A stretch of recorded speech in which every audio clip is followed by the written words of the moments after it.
So let's cook the burgers. If you're not going to grill these burgers on a barbecue, the next best thing is a cast iron pan. I'm only going to cook 2 at a time so as to not crowd the pan. If you put too many in at once, then it'll just start steaming and you'll never get that browned, crispy crust that you want out of a burger. So about 3 or 4 minutes on each side until they're thoroughly cooked. Let's check on these. Oh yeah, that is perfection. These burgers look so good, you would think we barbecued them. And now it's time for my favorite part, assembly. So we have our green goddess dressing. I put it in the fridge while we were cooking the burgers just to let it set a little bit. I also can't have a burger without a little avocado, tomato, and check out these burgers. They turned out so juicy. A little bit of spring greens. And now you have a burger.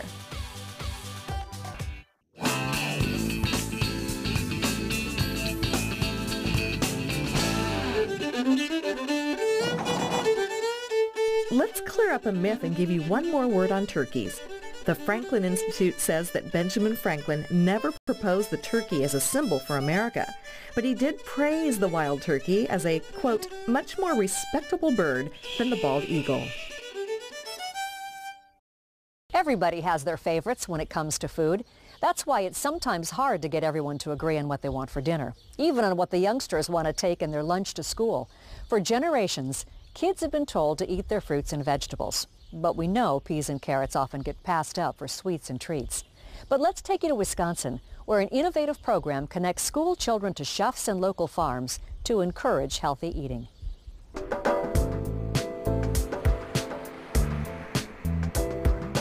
Hi, everybody. Hey. I'm Chef Liz with Reap. Elizabeth Chapa is giving these Wisconsin 7th graders a class in the art of cooking. Here's the spinach, and all I want you to do is kind of rough chop it. Most of the foods in her recipes are farm-fresh vegetables grown within 100 miles of the school. We live in an age of a lot of single-parent households, and it's rush, rush, rush, go, go, go, and I think that what we bring to the kids is an opportunity to slow it down, make a meal with local, healthy ingredients, and show that it can be easy. And when you finish, you don't always have to use all the dressing. You know what I mean? Put a little bit, toss it all together, see if it needs more. This class in Madison, Wisconsin is part of the National Farm to School program, organized and administered here by Wisconsin's REAP, or REAP Food Group, which stands for Research, Education, Action, and Policy. And it's not a demo, it's really the kids being able to get in there and chop the vegetables and cook them, and then share a meal with their friends and the guest chef and celebrate food and learn some new skills and usually try some new things. You have a question? More than 100 students are involved in the cooking class, which allows the youngsters to prepare and then enjoy their culinary creations. My mom cooks with me, and I love cooking, so I'm glad that they make them. So the different types of vegetables and fruits that they're not familiar with, that really gives them an insight of just realize that there are a lot of different types of vegetables and fruits out there instead of just carrots or just corn or just strawberries. Yes! Joey Dunscombe is the executive chef of the Weary Traveler restaurant in Madison. He's also another contributor to the Chef in the Classroom program. He says it's been a rewarding experience. Like teaching the kids now, I mean, they're just going to grow into that. You know, hopefully my kids will be that group, you know, in that group of kids that says, no, even at 16, I'm going to go to the farmer's market. Dunscombe is also active in another REAP program, their Buy Fresh, Buy Local project. It's something I can find sporadically locally. I've got one guy that picks it. But Working with a REAP coordinator, he plans his menus around meat and produce he can obtain from local farms. you know, it's a full circle type of thing, you know, like we keep the money in the neighborhood, or at least in the community. With our current estimated numbers, we're over $3 million worth of local food being purchased from the farmer themselves. So it's pretty awesome. And in the program, we have a huge support. We have 37 different restaurants. Currently, we have 2 grocery stores, one being the neighbor of the Willie Street Co-op right to the Weary, and then we also have 2 healthcare providers. And there's another aspect to the REAP program, culinary training for adults. Radish is pretty dirty. Some of these folks are members of AmeriCorps, preparing fresh snacks for Madison's elementary school pupils. I really liked the concept of trying to get healthy local food into the schools and working with students who didn't necessarily have a background in growing food and gardening or in farming, and kind of helping bring that understanding of where our food comes from to them. REAP's chef and snack programs serve thousands of students in the Madison schools each week and provide a valuable market for fruits and vegetables from more than a dozen regional farms. And our local farmers are really excited. It's always fun to, approach a farmer and explain what we're doing and talk to them, and they're always so excited that their produce is going to feed kids in the schools.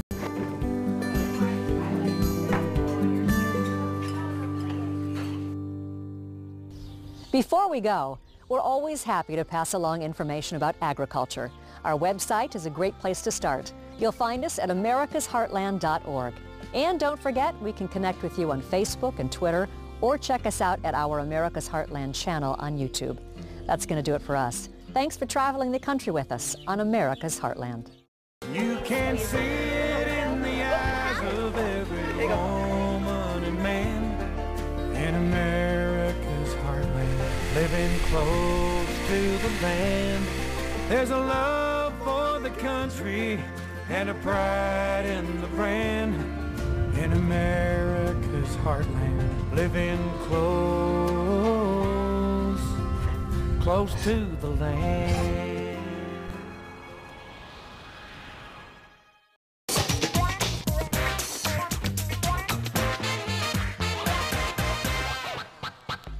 This is Everyday Grammar. I'm Kaveh. And I'm Lucia. I think I'm hungry. I had little to eat for breakfast this morning. Little or a little? I had a little to eat. No, wait a minute. What's the difference? Well, let's find out. Little and a little are both adjectives that describe the amount of something. Little and a little are only used with non-count nouns. Numbers cannot be used to describe these nouns.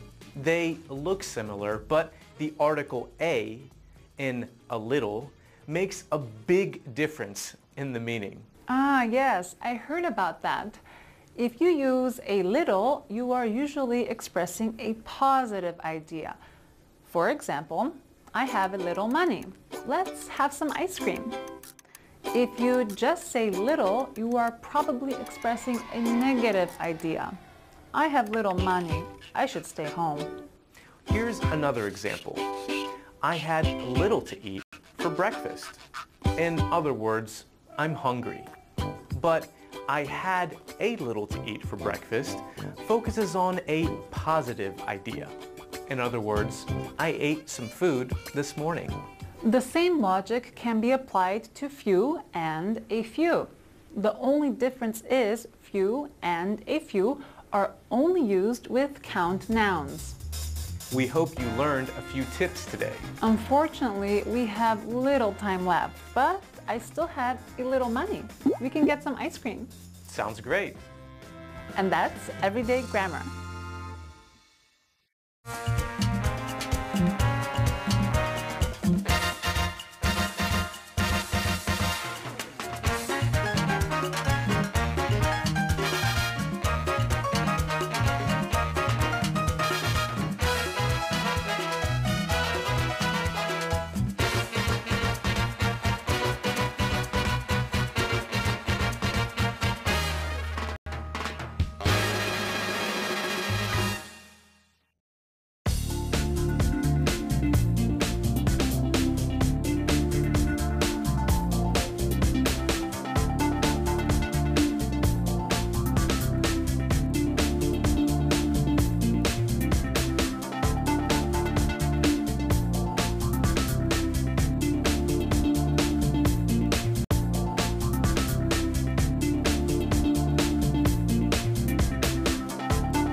That's just one of the vicious cycles that are spinning faster as the Arctic warms. Another is happening out on the ice. I say it is time for us to come together as one united people. Coach called me over and he was like, hey, you got a pretty good arm, why don't you join the team?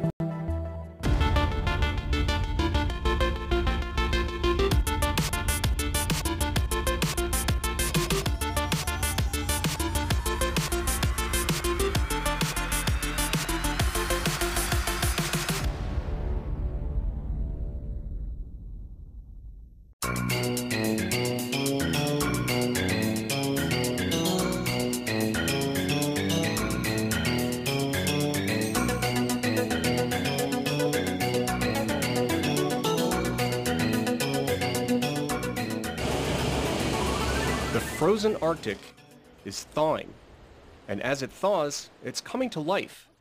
It's not just the longer growing season. Underground, the Arctic permafrost is retreating, says ecologist Ross Virginia. More of what was previously frozen soil, locked away from biology, essentially inert, is now becoming biologically alive. And like all living things, soil breathes. Scientists are measuring the gases exhaled by the bacteria and fungi living in the growing layer of soil. They are finding the microbes are producing worrying amounts of carbon dioxide and methane. And those are potent greenhouse gases. So then the atmosphere warms more, and we get more thaw of the permafrost, more gases being emitted, which leads to more warming. That's just one of the vicious cycles that are spinning faster as the Arctic warms. Another is happening out on the ice, says atmospheric scientist Jim McQuaid. Bright snow reflects sunlight, so it doesn't melt as quick. But as soon as you start darkening the snow, the speed of this melting increases. And the Greenland ice sheet is getting darker. Though it seems isolated from the rest of the world, McQuaid says desert dust, industrial soot, and smoke from forest fires blow in from far away. McQuaid is part of a team studying how these darkening particles interact with microbes growing on the ice.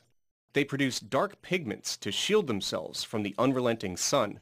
McQuaid says the microbes, dust, and soot form into globs that create pockmarks in the ice. They're darker, they'll start to warm up and then melt into the snow or the ice.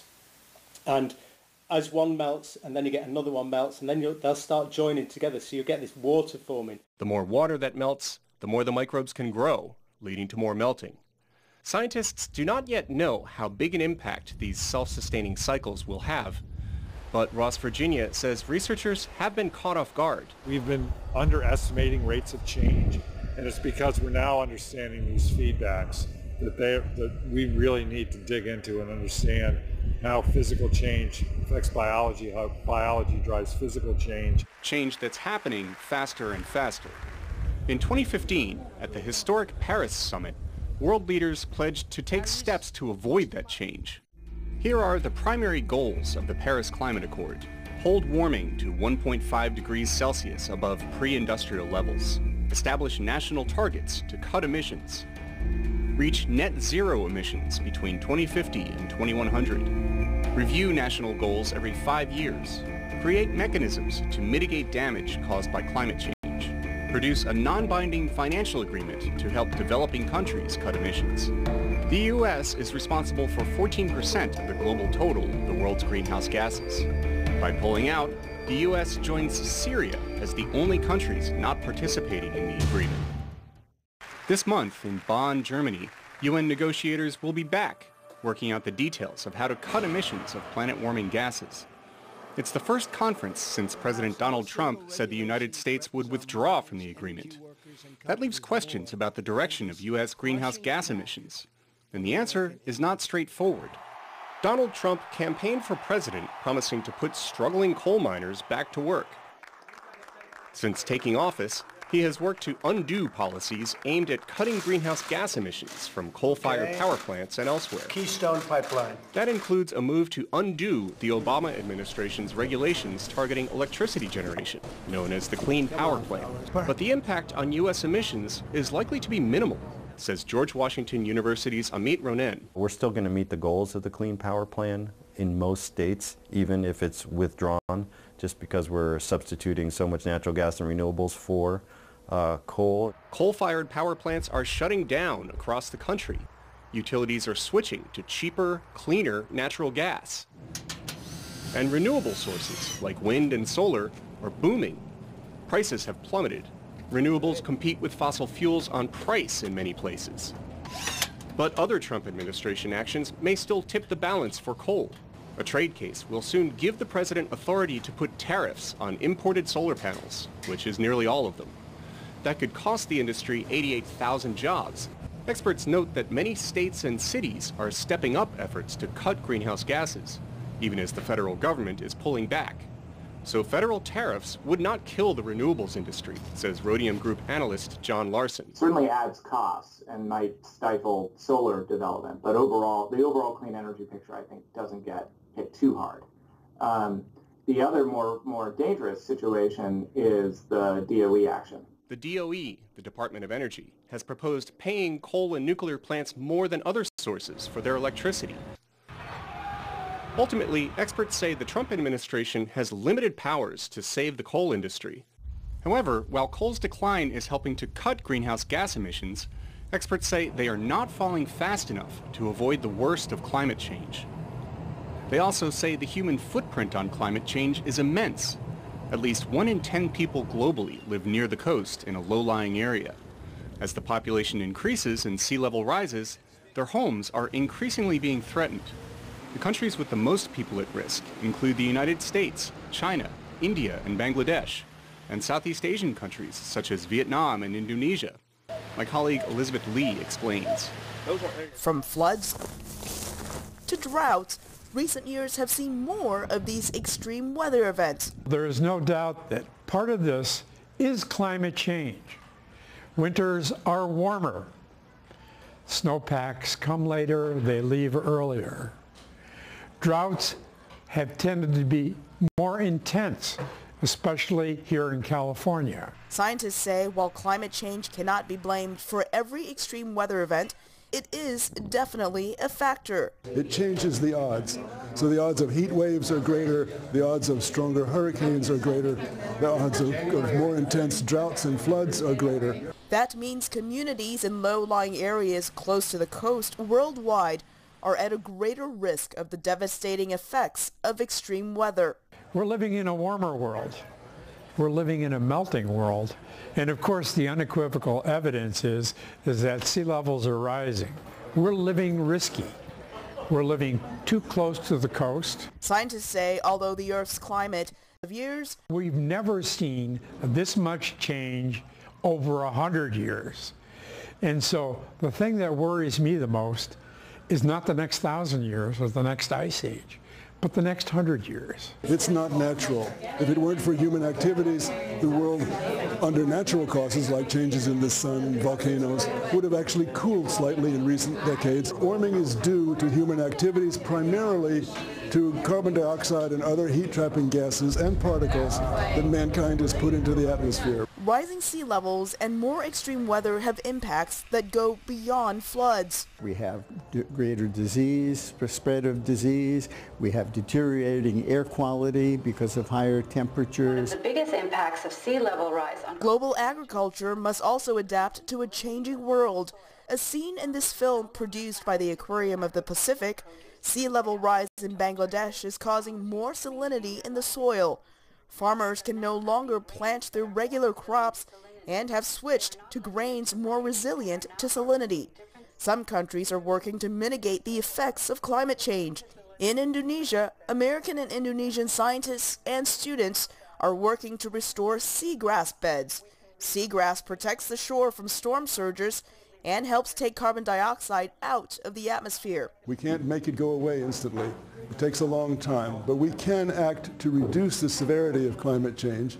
Scientists say the solution is reducing the amount of fossil fuels and increasing the use of renewable energies. Elizabeth Lee, VOA News, Los Angeles. I say it is time for us to come together as one united people. I'm Patsy Widakuswara. I've been at VOA for 12 years. So almost 20 years ago, my friends and I from college, we started the first Indonesian Debating Society. We started debating internationally, and I found out that I liked it, and I'm pretty good at it. Debating paved the way for me to become a journalist because it was in one of these competitions where one of the judges, who's a big television producer in Indonesia, she saw me and then tracked me down after I graduated and offered me a job, and the rest is history. Between debating and journalism, there's a lot of similarity. You have to be able to look at an issue from different angles and then absorb the information and present it in the most effective manner. I like it here because I can be independent. Back home there is censorship, first from the government, and then there's commercial pressures for ratings. But here all we need to rely on is the VOA charter, and I love my job. I can't imagine being anything other than a journalist.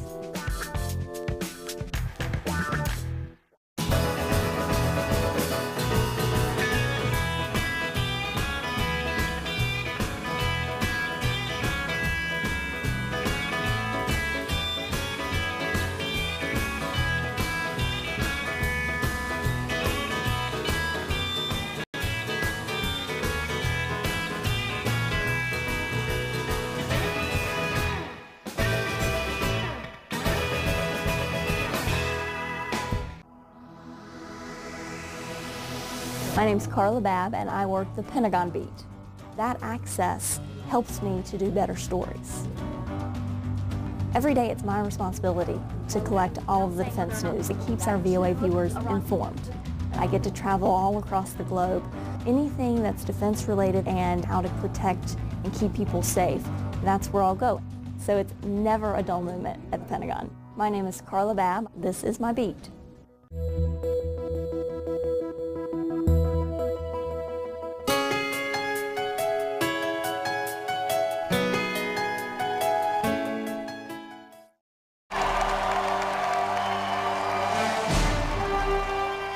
Election night 1 year ago, Donald Trump stuns the world with a presidential victory few saw coming.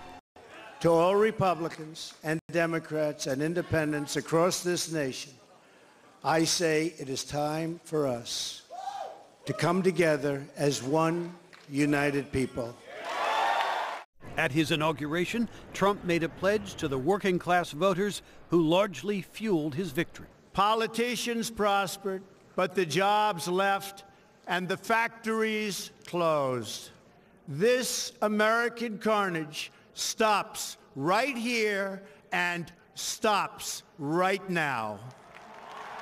Trump's election signified a seismic shift in U.S. politics, says strategist John Feary. I think the Republican base voter is now a Trump voter, and they see any effort to stymie President Trump from the Republicans as a direct assault on them. But Trump's presidency got off to a rocky start with a massive protest march and a dispute over the size of his inaugural crowd, through spokesman Sean Spicer. This was the largest audience to ever witness an inauguration, period, both in person and around the globe.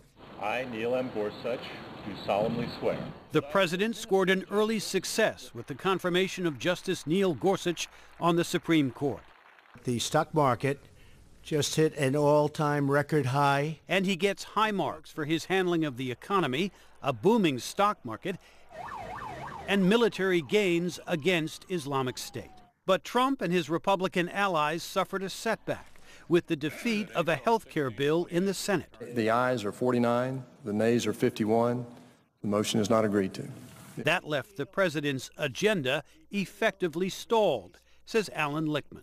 No ruling party with unified control of government has ever come up as empty as the Trump administration and the Republicans who control the Congress of the United States. The president's Twitter habit provided plenty of distractions, as did some controversial remarks following violent protests in Charlottesville, Virginia. But you also had people that were very fine people on both sides. The turmoil and lack of success in Congress have kept Trump's poll ratings low, says Larry Sabato. A large majority of Americans now believe that Donald Trump is doing a poor job as president. They disapprove of his job performance, and it's going down rather than up. But Trump's election-style rallies and tweets have kept his base fired up, and ensured loyalty among most Republicans in Congress, says Matthew Dalek.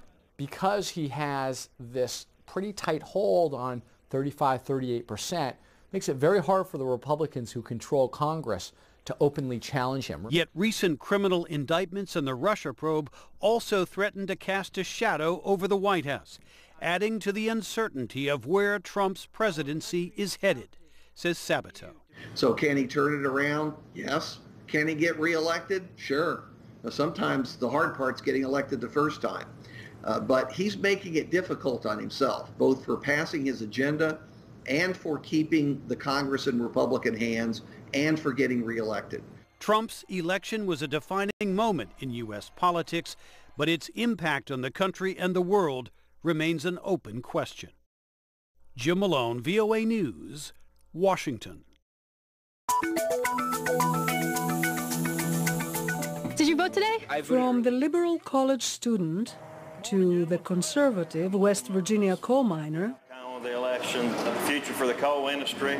Jeff Deutschman's documentary 11816 follows American voters during Election Day last November. He showcases 16 out of the 50 voters his team of filmmakers had followed that day across the United States. We wanted it to be a broad cross-section of individuals that represented, diversity geographically, demographically, and ideologically.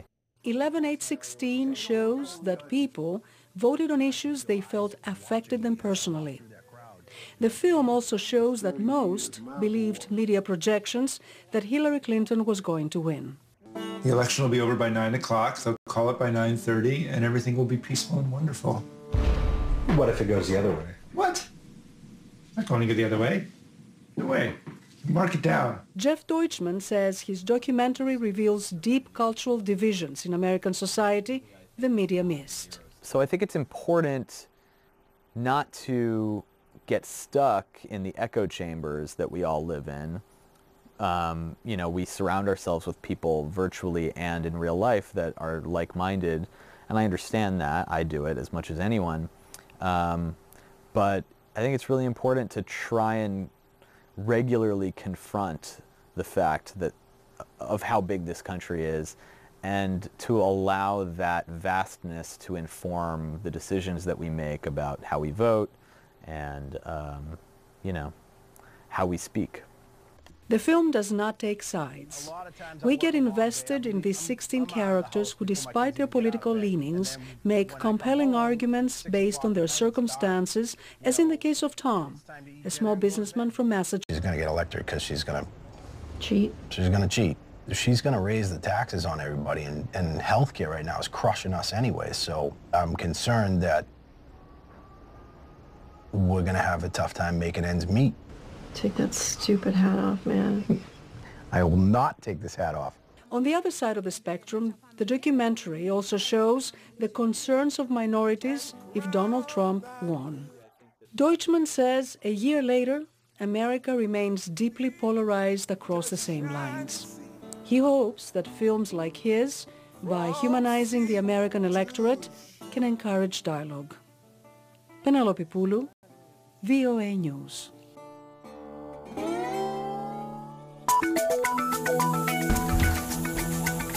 Oh my goodness, it's Ro. How's it going? It's Saturday night, study hour. But first, time to catch up. 3-2 share.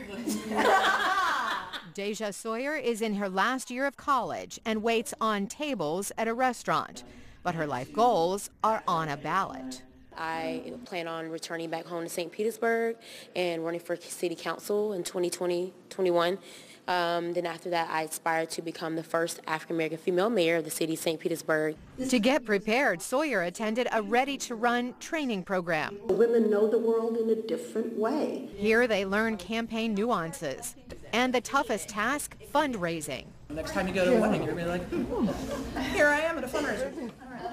I've had friends all my life tell me that I should run for office, and I've always had that little voice in the back of my head saying, no, you're not good enough. You're not qualified. Who would want to listen to you? Females make up more than half of the U.S. population, yet just about 20% of all senators and representatives are female, and even fewer are women of color.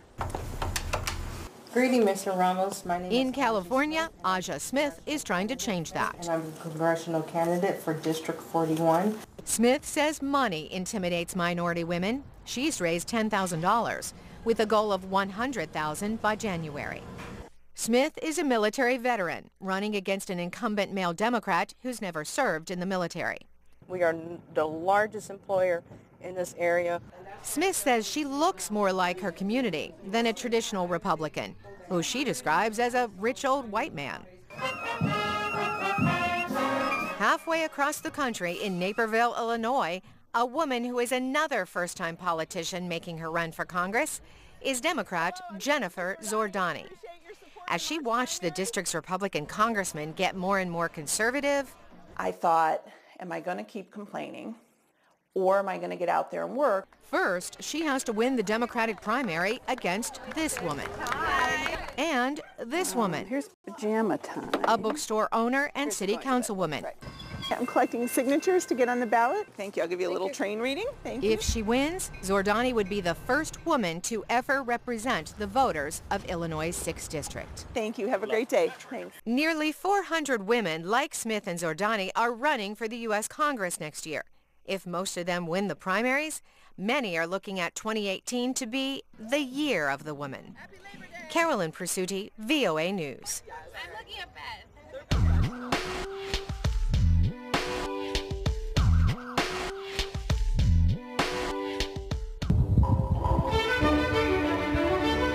Traveling through western Texas, National Parks traveler Micah Meyer got a chance to immerse himself in American history. I'm at Fort Davis National Historic Site, which is a military outpost that was used in the 1800s to help defend American interests in the West Texas Chihuahuan Desert. The Chihuahuan Desert, which spans more than half of the border between Mexico and the U.S., covers much of West Texas, arguably a perfect place for a fort. On one side, you see the high wall of rocks that could either protect or make more precarious the fort location. And on the other side, you see the vast open desert for which the military would be able to see their enemies coming for miles. That could be why Fort Davis, established in 1854, is considered one of the best surviving examples of a military post in the American Southwest. The site also honors the Buffalo Soldiers, freed African-American slaves who joined the U.S. Army following the Civil War. They were called Buffalo Soldiers because Plains Indians thought the soldiers' hair resembled that of buffalo, an animal the Indians greatly revered. The Buffalo Soldiers stationed at Fort Davis served from 1867 to 1885, where they played a major role in the settlement and development of the American West. Their mission was to protect travelers and the mail on the San Antonio-El Paso Road and to support military operations to control hostile American Indians. Today, the National Park Service is sensitive to the plight of the Native Americans in and around that area at the time of the fort's existence, but is proud, nevertheless, to preserve this historic site as a lasting memorial to all the U.S. soldiers who faithfully served their country for almost half a century. Julie Tabo, VOA News, Washington.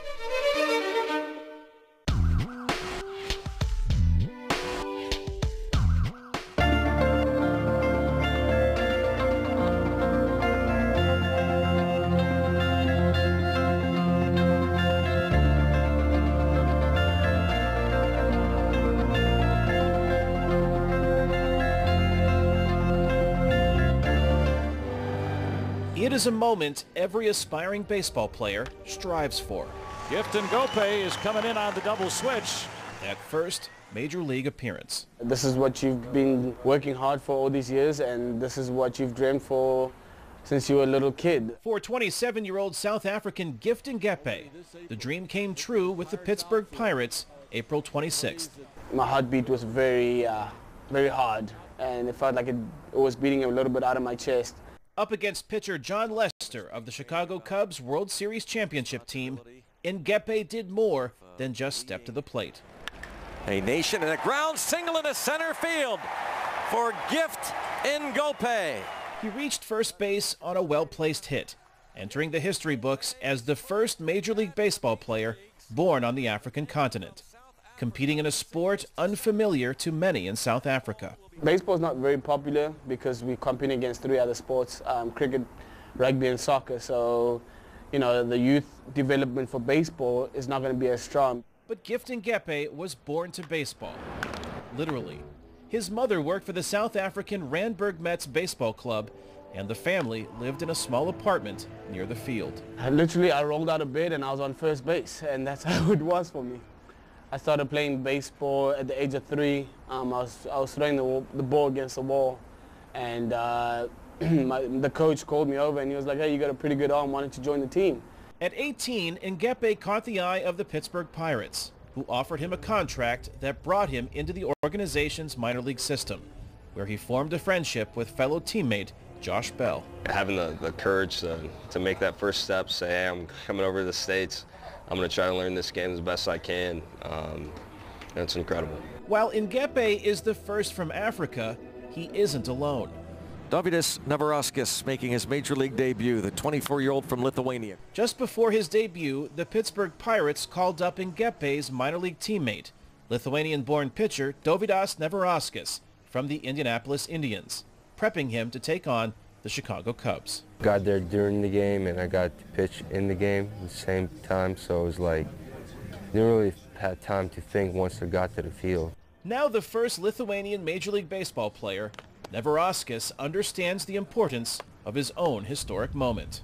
Because if I do good, team's going to see there's some potential, in Lithuania, and maybe send some people to look more, for more players. His time with the Pirates lasted just 1 game. Neverauskas' pitch right down the middle. Neverauskas now waits for another chance in the minor leagues. It's tough knowing that as you play today, there's another player and every organization trying to take your spot. I guess it makes it a little bit easier for us to just focus on winning and focus on the now. And I feel like Gift is a perfect example of that. Gift Ngepe remains with the Pirates for now and is exceeding even his own expectations. It's been unbelievable for me. The story just keeps on growing bigger. While Gift writes the next chapter, his younger brother Victor hopes to have his own storybook career. The 19-year-old is following in his brother's footsteps, also securing a contract with the Pittsburgh Pirates, and plays on a minor league team in Florida where he prepares for his chance to make it to baseball's biggest stage. Kane Fairbaugh, VOA News, Cincinnati, Ohio. An online restaurant that works with refugee chefs like Majid. Trained to cook in Syria and living in a state of constant war, his parents told him to leave.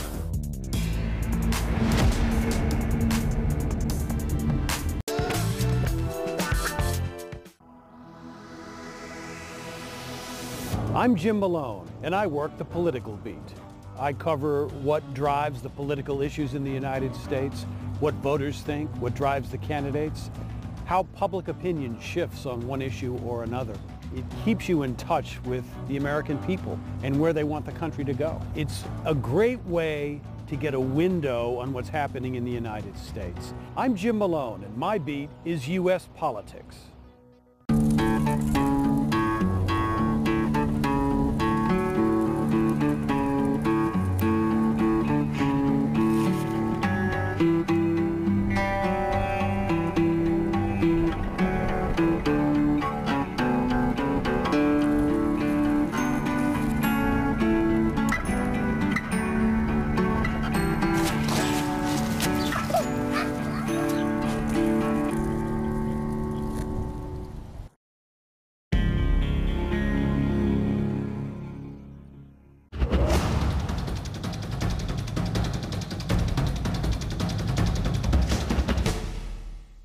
This is Border Crossings. My name is Larry London, and I'll be your host for today's show as we welcome a music star from the 1980s, whose hits include Every Time I Think of You, Change, Back on My Feet Again, and of course, the #1 song, Missing You. John Waite's name might not be easily recognizable, but his smash hits and his unique vocal styling certainly are. From his days with Bad English and the Babies to his own solo recordings, John Waite has toured with Ringo Starr and many other music giants. John's music has topped the U.S. and U.K. charts, and he's on tour today, and he joins us for a live performance and interview. Stay tuned for John Waite on today's Border Crossings. I put my heart on hold.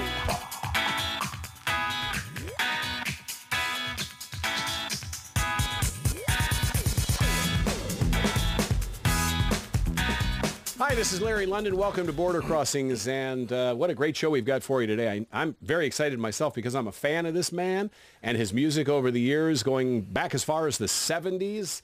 And we welcome to D.C. and to Border Crossings and to the worldwide VOA audience, John Waite. Welcome to our studios. Oh, it's great to be here, Larry. Thanks. It's a pleasure to meet you in person.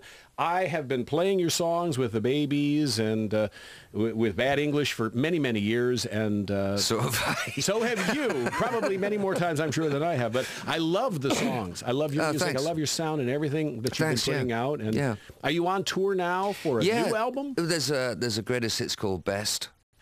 And there's like 12 songs that span the whole career. That's just come out, that's in the shops. And we got one called Wooden Heart Volume 2, which is like a retrospective. It's an acoustic anthology. And Missing You's on there, Isn't It Time, some of the really big songs, and then some of the obscure songs from past albums that are acoustic. It's an amalgam of like new cuts and old cuts. But it's a beautiful record. It came out of nowhere. It only took a day and a half to record the 6 songs that are on the 12 tracks. And I didn't know what I was doing. I was going in there to cut 4 tracks for an EP, because the Volume 1 was an EP. And it became 6 tracks, and then I just added these other tracks in, and it was this album. But it's like, it's Spartan, it's stripped down. Sometimes it's just me and one guitar. A lot of it is just me and one guitar. But it's got something that I didn't expect it to have, and it's really kind of an experience listening to it. It really surprises me. It happens so fast. What's the vibe on the new album? I know you've kind of evolved over your career, and for a while it was rock, and then you did a little bluegrass, and you worked with Alison Krauss. So, you know, where's the new sound for these days? Well, no, I started off on the acoustic. You know, I really did. My cousin Michael Deegan, he's with the Temperance 7, which is a trad jazz band in England that were big in the 50s and stuff, but he's the banjo player. And when I was a kid, he was a painter who went to art school, but he'd play me Jimmy Rogers songs and Hank Williams and Big Bill Broonzy, and it all came from this national big acoustic guitar with a resonator, and then he would play like acoustic. But I grew up listening to that before I heard rock and roll. So when I look back to the key things that motivate me musically, it's always on the acoustic guitar. Even as far back as the Babies, the best songs were all written on the acoustic. And left to my own devices, I would play like country or folk or Celtic music or blues. But country blues, not so much electric blues like Chicago blues, it'd be Delta, you know? So it all comes from this. And as I got older, especially when I got out of Bad English, when that broke up, I went straight back to the acoustic. It was so natural. I was living in New York City, and the reason for playing the acoustic at that point, other than just I loved it, was that you couldn't make a lot of racket at 2 in the morning. You know, people would knock on the doors and you'd get evicted, you know, so I had the acoustic with me all the time.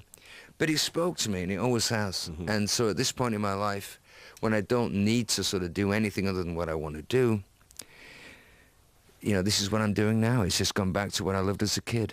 What's the name of the new album? It's called Acoustic Anthology, Wooden Heart Volume 2. Excellent. Well, and that leads me to believe there's going to be Volume 3. Yeah, no, I mean, I'm already thinking about that. We got some downtime in November and December, and there's so many songs, you know. I mean, I got some of the songs that I want to recut from the Babies, like You. There's songs that are just beautiful songs I'd like to sort of update and just bring out without any orchestration or, like, backbeat. Just the acoustic, it speaks so truly, you know. I want to get back to that. And there's new songs I've written, and all of the new songs are like on the acoustic, but they're kind of rock songs. It's not like I'm country, but I'm influenced by country. The intention of country is like storytelling, and I've always had that. I've always been able to like tell a story in a song, and I didn't realize till recently that's where it came from. It's really an honest acquisition, you know. It's like something that happened to me as a kid. Cowboy songs, you know, Marty Robbins. They're all story songs, you know. So the natural thing for me to do is tell stories. But it works on the acoustic, not so much on the electric. Yeah, there's not many storytelling guitar-based bands these days. I mean, you know, you have an artist like Ed Sheeran, for example. Yeah. He tells stories, Yeah. plays the guitar. So it's you get great. it in country. You get it in country and you get it in bluegrass. But in rock's something else. Yes. Rock, unless you like Bob Seger, who can like, and obviously Bruce Springsteen. Right. There are people that really Bob own Dylan, that. the legends, Bob Dylan. You know, I mean, Dylan's like the, you know, he's Dylan. There's only one Dylan, and he's the boss. We've got John Waite in our studios on tour for album 11. And Is it? I guess you're not counting anymore. No, I was. I thought it was more like 20, actually. It feels like it, huh? No, it's 20. Oh, wow, the solo records is 11. But if you put Bad English in there and the That's Babies, true. It's it gets probably to like 20. 20 or 21. Yeah, and It's 40 years, insane. right? 40 yeah, plus more than years. 40 years. I think somebody's trying to make me look good, but I said it's 40 years. It's more like 43 or something, you know? Well, you look great. Oh, thank you. And introduce the guys in the band. On the stool. In the stool? Yeah, we couldn't bring a drum kit. They couldn't fit it in. So we got him on a stool. This is Rondo, Michael Rondo Gillum. He's from New Jersey, and he's been with us for about 10 years. And here we have the man himself, the man in black. This on bass guitar from Philadelphia. We have Tim Hogan. And Mark Ricciardi, also the man in black, on the Martin D28. He's from Staten Island, so it's an East Coast band, really. And with my sort of New York history, kind of like it jives, you know, we all sort of get on. Now, what are you going to play for us first? What would you like? Anything you want to play. Okay, we can play When I See You Smile.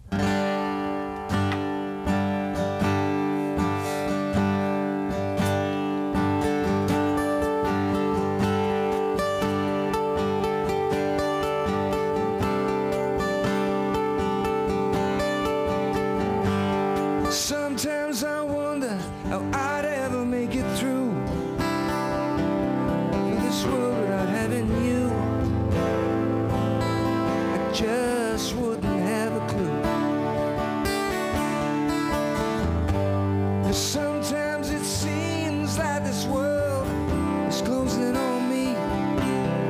There's no way of breaking free. Then I see you reach for me. Sometimes I want to give up and give in. After everything is said and done, baby, you're my reason for living, yeah. When I see you smile,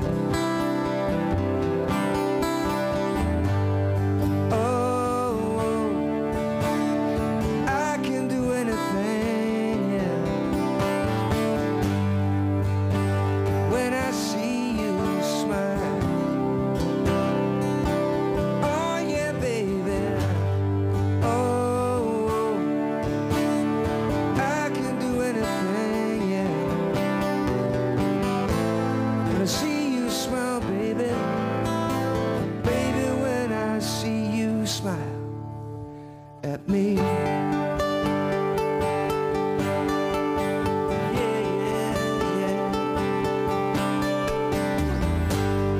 Baby, there's nothing in this world that could ever do what the touch of your hand can do.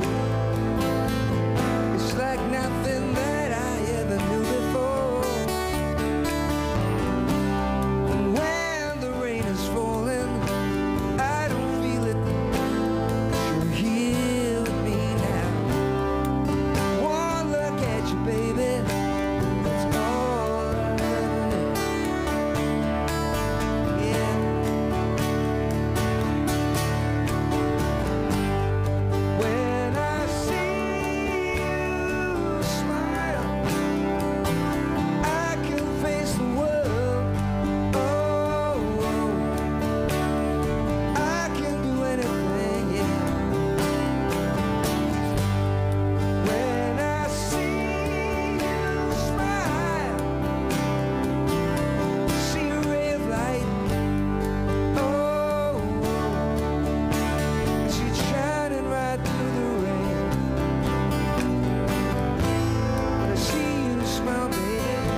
at me. Oh yeah, every day in my life. All right, smile at me, yeah. Wow. Huge hit. John Waite. Great song. 1989, you co-wrote that with Diane Warren? Yeah, no, Diane Warren wrote that. She wrote the song? Yeah, yeah. Old friend of mine from way back. Wow. Yeah. And where were you when you heard your song on the radio for the first time? You remember? Me, I was on PCH with the babies. The top was down. We were going off to see Ronnie Wood from the Stones at Malibu Colony. And a mutual friend was going to take us over there to say hi. And we're driving up the PCH with the Pacific on the left and California on the right, and just blazing up PCH. It was an incredible thing, you know. I mean, it's like, I guess you think you've arrived when you hear your song on the radio. I mean, it's the first time. Did you have to pull over to the side of the road? No. We just sort of sat there and listened. I think when you hear it for the first time, nobody speaks. When the babies first came to America, we came down Sunset Boulevard, and there was a gigantic billboard over, just by Tower Records, not over Tower Records, but seeing a billboard with your name on it, that's something else. That's the same thing for me. It was the same memories that I have of LA and being in the babies, being a kid and being that successful. It was, it has a lot of impact. You know, you remember that, like a picture book, you know. There's a big risk when you are in a big band like the Babies, and then you make a change to another band with a totally different name. And so what precipitated that? What caused you guys no, the Babies just broke up after 7 years. We'd really run our course. That was the end of it, really. I went back to England, got married. I kind of quit. And it was enough for me. I thought, well, I've made 5 records, and I've had a good time, and I'm, you know, I'm not even 30. It's kind of like it was a great time to say goodbye. And I don't know whether they felt the same way, but I'd definitely given it everything I could. I went back to England, bought a small cottage in the country, got married, settled down. And then I started to miss New York, which was kind of weird because I'm living in the countryside. You know, it's like, you know, all creatures great and small. Yeah, it really was. It was the Lake District and small, beautiful little village in Sedbergh, near Kendal. And 2 lawyers got me out of a record deal. And I went to LA to meet EMI, and they signed me to this really good deal. And I didn't go home for about 3 months. It was like one of those things. I started to write the record, and it happened. It happened so quick. I'd had such a lot of time off that by the time I hit the ground again, I was not just running, I was racing. You know, I was really understood what I wanted to do, and I was no longer with this other record company, and the new record company actually liked what I was doing, you know.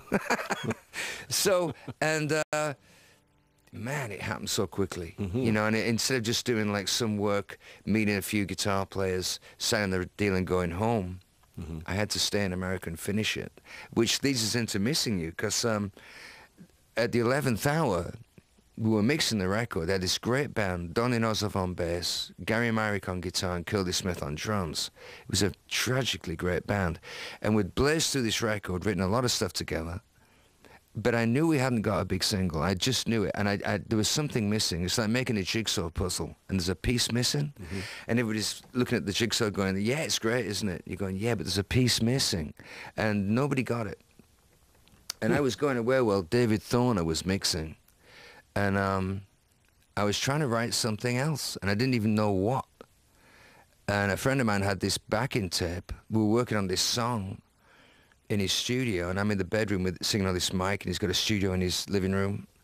And we were trying to find this tape we'd been working on for this song. We couldn't find it. It kept stopping the tape machine. And he hit the button at the wrong time, and this backing track came up.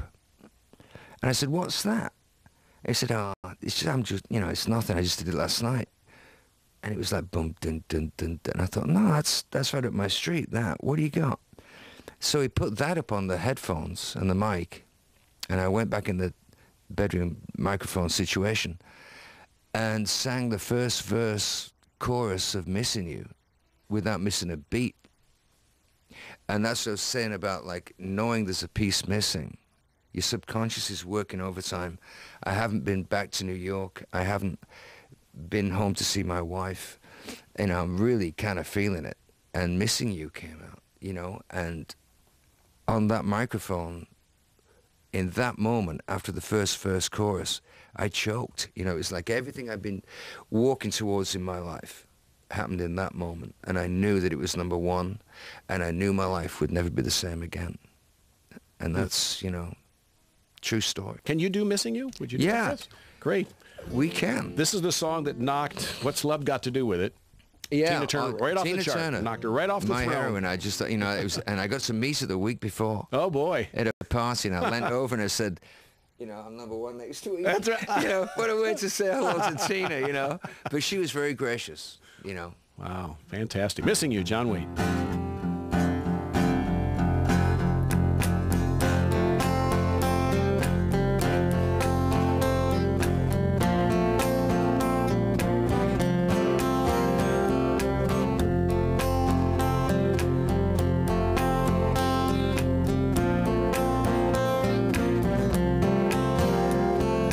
Every time I think of you, I always catch my breath. And I'm still standing here, and you're miles away, and I'm wondering why you left. And there's a storm that's raging through my frozen heart tonight. I hear your name in certain circles, and it always makes me smile. I spend my time thinking about you, and it's almost driving me wild. And it's my heart that's breaking down this long distance line tonight. I ain't missing you at all since you've been gone away. I ain't missing you at all. No matter what my friends might say, there's a message in the wire, and I'm sending you the signal tonight. You don't know how desperate I've become, and it looks like I'm losing this fight. In your world, I have no meaning, though I'm trying hard to understand. And it's my heart that's breaking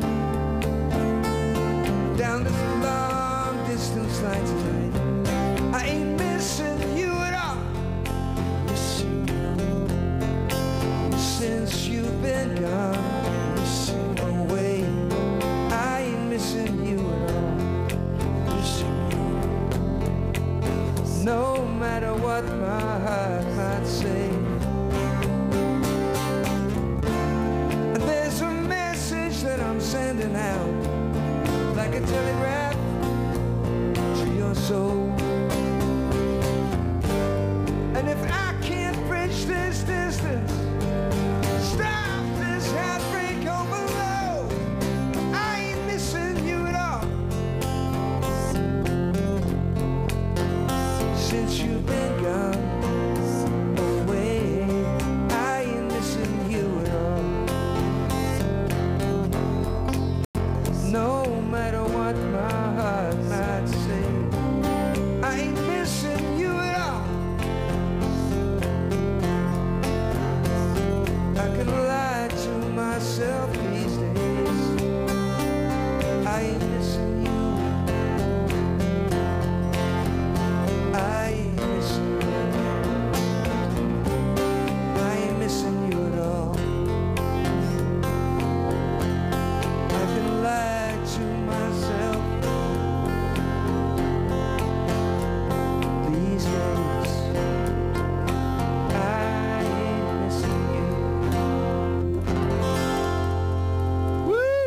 they're cheering around the world. John Waite, Missing You. What a huge, huge mega hit. Yeah. I'll tell you what, was that the highlight for you in the career? Well, yeah, I was living in New York before that, and I was kind of living on 72nd Street in a crash pad, you know, sleeping on the floor on a mattress and stuff. Times were pretty tough. And I got to know all the neighbors and the old ladies on the street and the newspaper sellers. I was a New Yorker, you know. And then when I came back to New York, I'd go up there and see these people, and they were kind of real proud of me. And it was kind of, I really felt validated with that. It wasn't so much the #1 thing or the success. It was like being in New York, and 6 months before, I was living off like $200 a week in New York. You know, it's kind of tough. And then I was sort of like, you know, top of my game, really. But the thing that really touched me was that the transition from being, and they were kind of like really proud of me and pleased. And I really took that to heart. I thought that was really kind of wonderful, you know. And the rest of it was great too. Right. When you're #1, you always get a good table in a restaurant. And no sleeping on the floor anymore. No, well, it was a mattress, but it was pretty funky. You know, it was like Me and the Roaches. You know, it was pretty serious. Now, you guys chose the name Bad English. Yeah. And right at a time when there was a band called Modern English. Well, you know, I never thought of that. But it was meant to be the spin you put on a ball when you're playing pool. You put, like, good English on, so it's kind of a, you know, it's one of those names, but English is what you put on a ball when you, and I'm English, and I'm bad, and that's what we call it, Bad English. I don't know. I mean, it's one of those things we're all trying to, like, agree on something, you know, and it was difficult, and we're all kicking in such a lot. It didn't really matter who came up with it, as long as it sort of looked good in print. So we got away with it. You know, we had a lot of success for like 2.5, 3 years. And you worked with a couple of guys who went on to be in Journey, John McCain, Neil Schon. Yeah. So, I mean, what a great career you've had. You also worked with Ringo Starr. Yeah, Ringo. Yeah, I was in the All-Stars for like, I don't know, 7 weeks, which is kind of strange. You know, I mean, I used to be a bass player when the Babies started. And I used to be pretty good, but when you put the bass down, you're not playing guitar all the time. You have to relearn the instrument. And you know, the opening night in Canada, you know, it was nerve-wracking. We went in there and rehearsed for like 2 weeks, and then you're on. And there was Colin Hay and Sheila E. and Paul Carrack, some major songwriters, you know, in that band.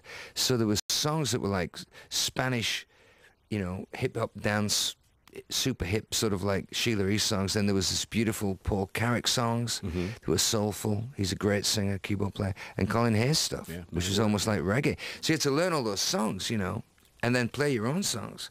And, you know, I looked down and he said, and now here he is, Ringo Starr, and the curtains go up, you know, and I looked down at the bass, and I'm playing this bass, and I swear to God, it went from being a bass guitar into this sort of like object with steel strings on it, and I didn't know one end of it from the other. I mean, it was like, you know, looking at it going like, where do I begin, you know? Pleasure to talk to you. I know you got one more song for us. Have we? Yep, one more. John Waite's here. 2, 3, 4.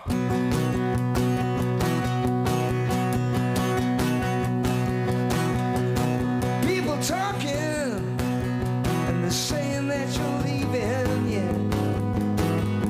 You're so unhappy, baby, the way that you've been living, yeah. Oh, we always wish for money, we always wish for fame. We think we've got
Was that such a big mistake? Oh, we always wish for money. We always wish for fame. We think we've got the answers, baby. But some things don't ever change. It doesn't matter who you are. Change, yeah, what's in your heart.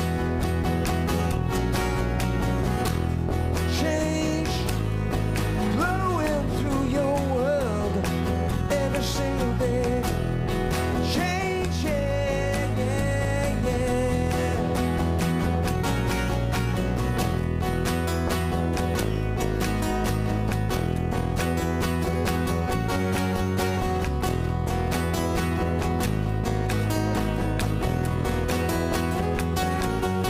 Meet the new boss,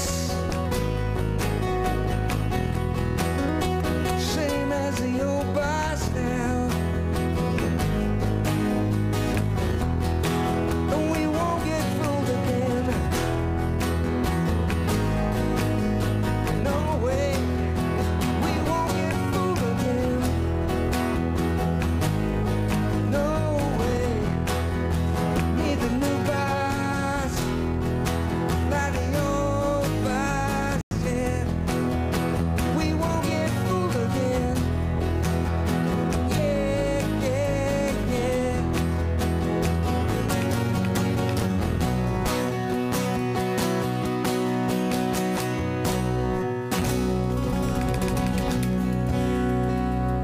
Woo! Great! Wow! Wow! Wow! Wow! Thank you, people. We got John like Waite. an audience here. You got your audience. You got your fans around the world. Those Yeah. you can see and those you can't see.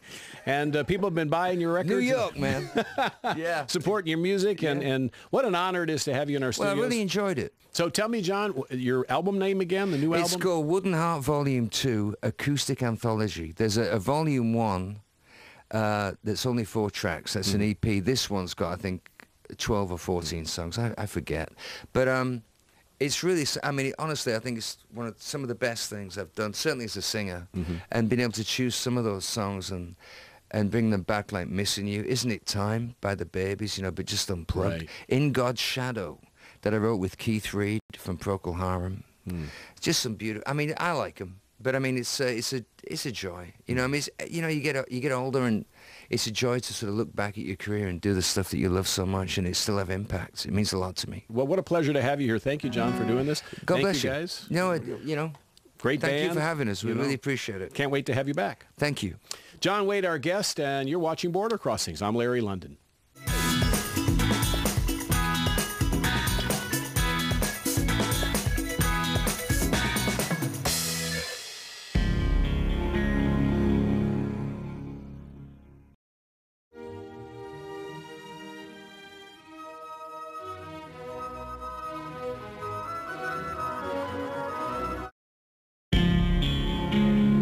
VOA presents the following National Geographic program as we continue to explore the world around us.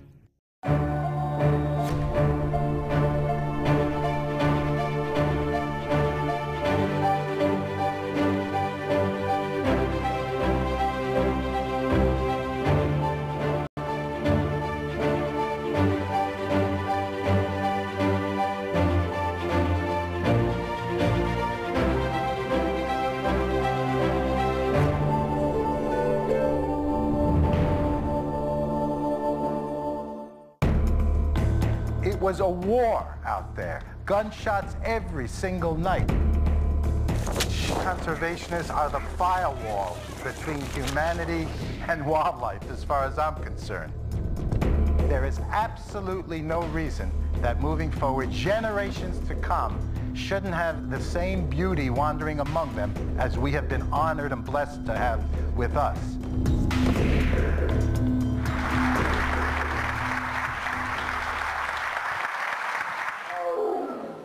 There it is again. Whoa. Whoa.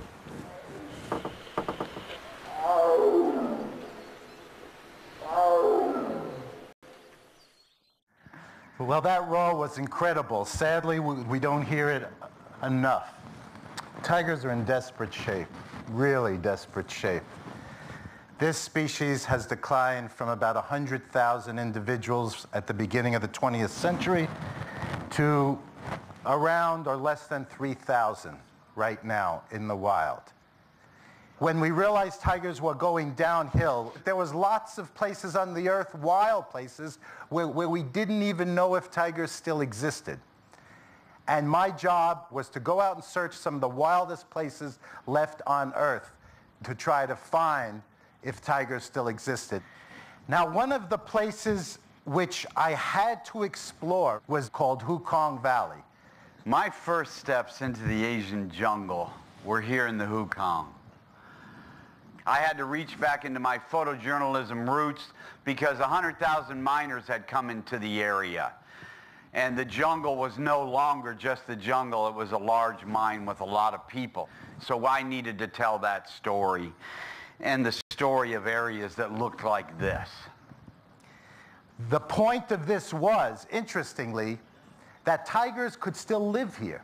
Tigers can live with human incursions when it's limited. What tigers cannot live with is when the human development doesn't stop and just keeps on poisoning the air and water around where they live. What tigers cannot live with is when all the people who flood in to do the development end up not only working at what they're there to do, but then killing all the wildlife in the forest in order to eat or in order to sell and make extra money. When that food gets taken away, tigers disappear without you having to fire a shot at a tiger. But unfortunately, what we are facing with tigers is the Asian traditional medicine trade. Tiger parts are incredibly valuable. Tiger bone powdered is worth more per weight than any precious metal, than any gem, than any illegal drug. The trafficking of illegal wildlife parts is now a multi-billion-dollar business that has garnered finally the interest of international law enforcement organizations like Interpol, because these products go along the same routes as drugs, as human trafficking. The killing of wildlife goes way beyond just killing of animals for food or even for sale. It becomes religious. It's spiritual. This is a Lisu household where the trophy board of the kills by the man of that house strengthens that house, keeps that family healthy. This is one of the last Naga shaman. This man's medicine is based on strength, is based on chi of the wildlife, is based on tigers, although he knows it's fastly disappearing because the last tiger he ever saw, he's wearing on his head. Well, my next story took me to Kaziranga because I felt that it was important that we look at certain parks, ones that held animals like the highest density of tigers, the largest population left of Asian elephants, 80% of the world's remaining one-horned rhinos. And in this park, I saw my very first tiger. And that's it right there. Kaziranga was an incredibly important place to investigate. About one tiger per 5 square kilometers. I know of no other place with that kind of tiger density. But why? Incredible law enforcement. Not only incredible law enforcement, but a shoot-to-kill policy. Now, a shoot-to-kill policy sounds terrible, and it's not what you want a future to be, but this is what it takes. Fortunately, tigers and other big cats are great at sneaking through the human landscape sight unseen, for the most part. A lot get killed, but a few of them make it through what's called genetic corridors in order to get to another breeding population and spread their genes. Using these kind of corridors through the human landscape is the way a small area like Kaziranga, ecologically and genetically, is not a small area. It actually becomes part of what's called a metapopulation, part of a large group of populations which have enough genetic exchange so that it's like one big population, which is just as good, if not better. Unfortunately, many big animals can't sneak through the human landscape. And sadly, the elephant is one of these. I was called and told that there was a herd that was trying to get into the park, but unfortunately there happened to be a village in the way of their traditional migratory route, and this is what happens to animals that do migrate. Unfortunately, these animals are killed because of human-animal conflict. This elephant came out to join the herd, was shot with a homemade bullet soaked in acid, and died of septicemia 3 days later as it was wandering. Rhinos are an incredible animal, and to tell you the truth, I was really kind of worried and scared about rhinos and elephants because they charge us like almost every day. I mean, things like this. We're just taking the guards back. They had to walk. They asked us for a ride, you know, and things like this happen. It's like, what are you charging us for?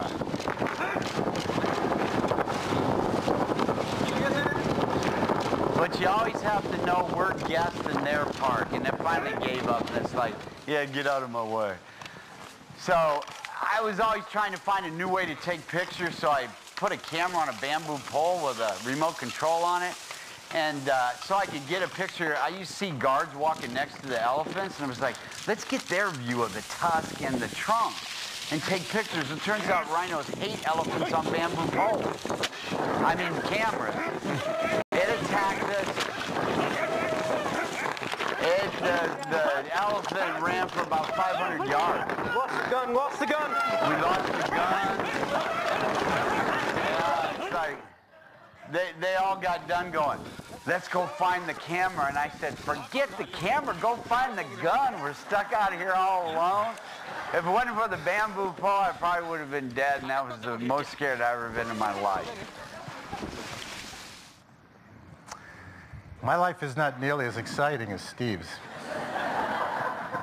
Tigers are lucky in Kaziranga, too. It's the only place within all of tiger range where tigers are not the #1 animal which is poached.